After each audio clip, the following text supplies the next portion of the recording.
If you do these 5 pickleball strategies, you could actually beat players who are better than you. I don't know why more people aren't talking about these 5 strategies. The third strategy is really important, and the last one is my personal favorite. All right, let's get into it. The first strategy we're gonna go over to win more points in pickleball is targeting your opponent's inside foot. A great place to do that is when you're serving. If I can aim my serve here, it makes my opponent have to choose whether he's gonna hit a backhand or whether he's gonna run around this ball and hit his forehand. So the inside foot right here on my opponent, this is a great place to target when you're serving. Not only is this a great place to target when you're serving, but this is also a great place to target when you're dinking. We're gonna go over more of that later in the video.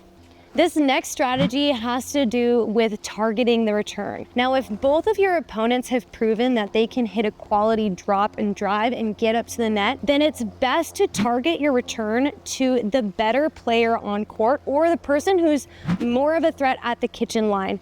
Because you're keeping them back longer, you're giving your team the advantage when it comes to kitchen play.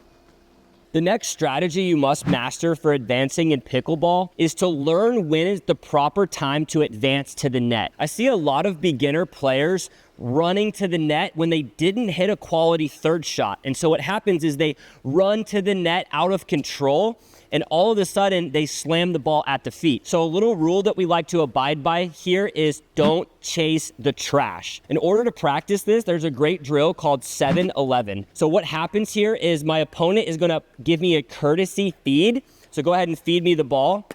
I'm gonna try to hit a drop shot, and I'm going to read when I can come forward and when I should stay back.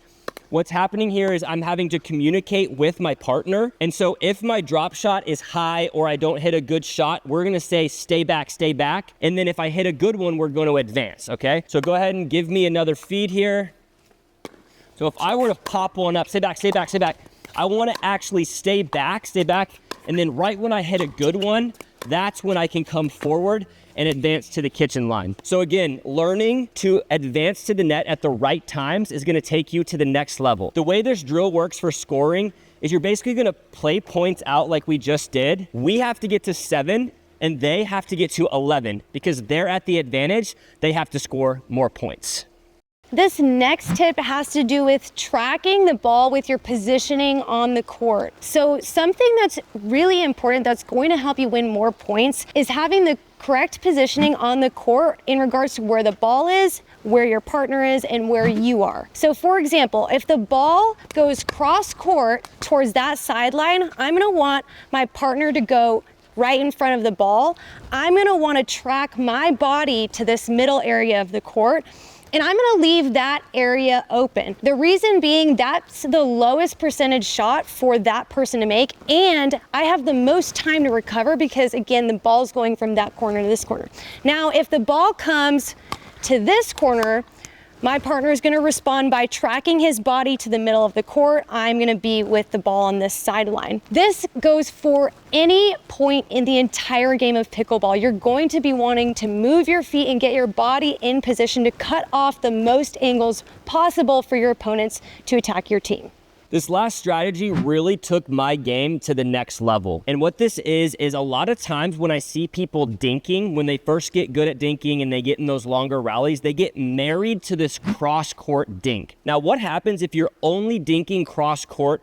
All of a sudden, if I get pulled out cross-court, now I have options. I can go down the line, I can go to the middle, or I can pull back cross-court.